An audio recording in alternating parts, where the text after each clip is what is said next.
কখনো কি চাঁদ ছাড়া জোছনাকে ভাবা যায়?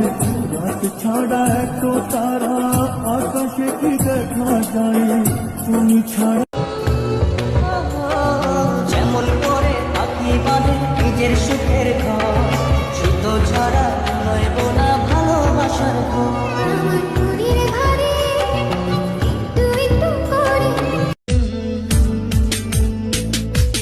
যখন তোমার কেউ ছিল না তখন ছিলাম আমি, এখন তোমার ছবি আজ পর হইলাম আমি।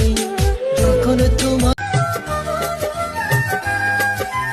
মনে হয় সত্যি নয় তুমি স্বপ্নে এসেছো, রূপকথার মায়াতে আমাকে বেঁধেছো।